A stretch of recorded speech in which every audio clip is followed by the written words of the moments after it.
Alrighty, hey everybody. This is Paul from Alexander Knife Sharpening, and just had a customer leave who paid for their knife sharpening. And what I wanted to show you guys today, I just added this new Ozbot camera, which is pretty cool. It is a self-tracking type of PTZ camera. I'm going to use it for doing some more videos in the shop and answering questions and things like that. So far, I'm pretty impressed with it. It's actually not, it's made to work with Mac and Windows, but I'm using it on a Chromebook and it's actually working really great. So let me show you it so it's supposed to track me wherever I go. So I'm just kind of moving around the shop. I haven't decided exactly where I'm going to put it, but it has uh, hand gesture recognition. So I think let's see if I get this right. I think if I go like this, oh, maybe I got it wrong there. Something like that. This. It's not grabbing it. Well, it's supposed to zoom in. Maybe I'm using the wrong hand gesture. Let me come a little closer to it and see. All right, we'll have to work on that. I was doing it earlier, but I kind of forgot what the hand gestures are. But it's got two different hand gestures. I do have a remote ordered for it. But so I'm just going to do a little shop tour, a little around the shop, and just to get this first YouTube live underway to see how it works, and then we'll go from there. And then I'll see about maybe getting better placement for the camera. I'm thinking maybe if I put it up on a nice stand over top of everything might be the best thing for that. But I'm just getting through my second rush of the holidays, which is pretty cool. Over here, you can see all the cases that I went through. This is how I've showed you guys before how I keep track of my jobs. I put them in cases and I number them with a dry erase marker that I can take off. Here's my Tomlov microscope that you guys have probably seen in some of the other videos. This is a monitor that I added for the Tomlov so I can see it in a nice bigger perspective. Over here, going around the shop, this is my downdraft table. On the downdraft table, I have a custom 1x30 Harbor Freight style. I have another custom 1x30. This is a Wen. Here's a Ken Onion, and this is a downdraft table, which just helps suck a lot of the dust and stuff down. Moving forward, this is just where I keep all my different belts for when I am doing belt style stuff and sharpening. Here are my two Tormek machines. This is my first one. Over here is the second one that I recently added, and I did just this week add a 200 grit CBN wheel. So now I have a 200, a 600, a 1,000. What am I missing? 200, 400, a 600, and a 1,000. Knew I was missing one there. And then keep coming around. We'll come over to here. Down on the floor, you can't see it, but I have another 1x30 conversion that I'm working on because I'm going to make another one to add to that set over there. And then here's the newest project. This is pretty cool. I'll just hit this one real quick. This is a low-speed grinder with two CBN wheels on it. This is a jet low-speed grinder with a Kodiak mount. Mostly I use this for cleavers and hatchets and things like that. I don't use it much for knife sharpening. Down here is just a variable speed grinder with a paper wheel. And this is the sharpener for paper wheels. Here's the new project, which is going to get underway hopefully later today when a part comes in.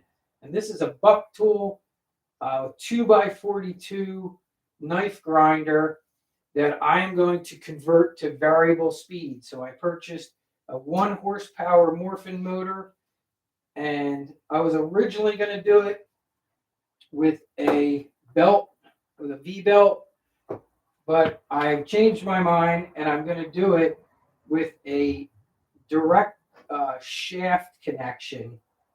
So I found out they make these cool little couplings for joining shafts together, and you can actually get one because we are going from metric. This is a 15 millimeter to a ½ inch, which works out to 12.7 millimeters. They actually make couplings specifically for doing that. Hopefully it shows up today. It keeps getting delayed with, I guess, Christmas coming. I actually have 2 of them on order, and we'll see which one works better. But hopefully, if everything goes as planned, I was going to do it with a V-belt. And you can see here I put a V-belt attachment to this tool, which I thought would be kind of cool. But the more I thought about it, I didn't love the idea of having an exposed open belt kind of spinning around over there. I think if I did go with that option, I would probably build some type of safety shroud for it. But instead, I changed my mind when I found that coupling, and I'm going to try the direct drive coupling first and see how that goes. So stay tuned for that. That will be coming as soon as the parts are in. I'll start going on with the conversion with the buck tool.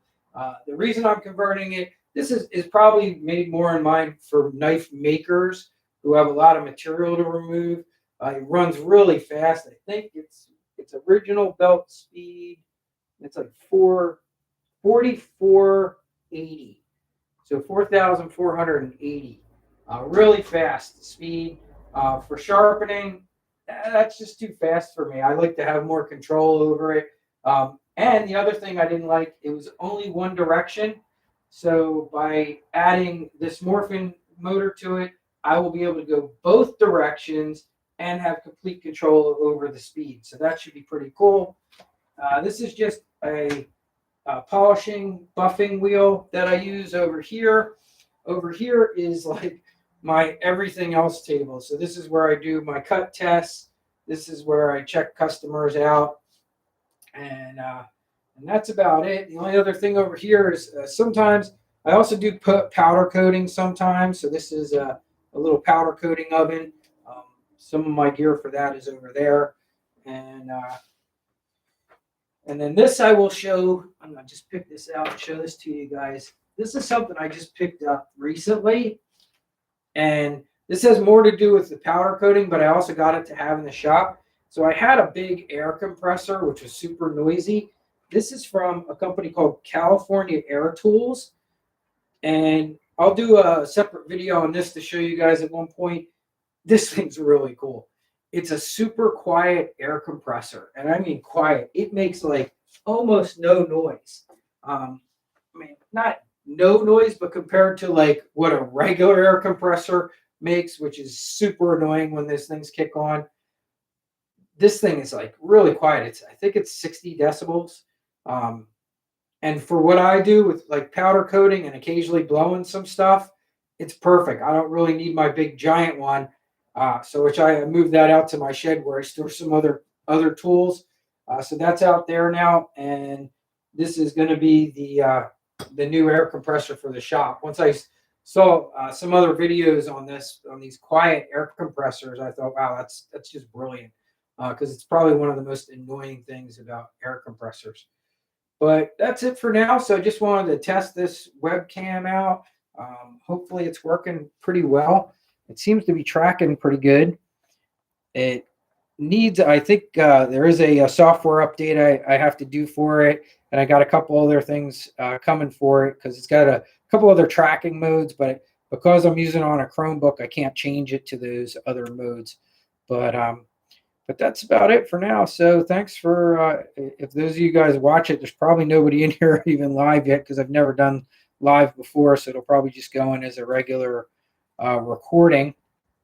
But hopefully I'll get this all rigged up and we'll go from there. And then I'll start using this cool little Ozbot for future recordings. Because one of the things I hated before when I was recording it, using my iPhone and stuff and having to move it around, it's just a pain. And I'm hoping that this will work really well. So Once I get it all worked out and the kinks worked out, we'll see if that's a big improvement in some of the videos, and it also gives me the ability to do some live session stuff, so which some of you might be interested. So that's it. I'm going to check out here. It's Saturday, a little afternoon, and we'll be ending this first live stream. And thanks for taking the time. If you do watch it, if let me know what you think. Let me know what you think of the quality of the video and the sound and everything, and hopefully it'll get better and better from here going forward. So that's it, and have a great day, everybody.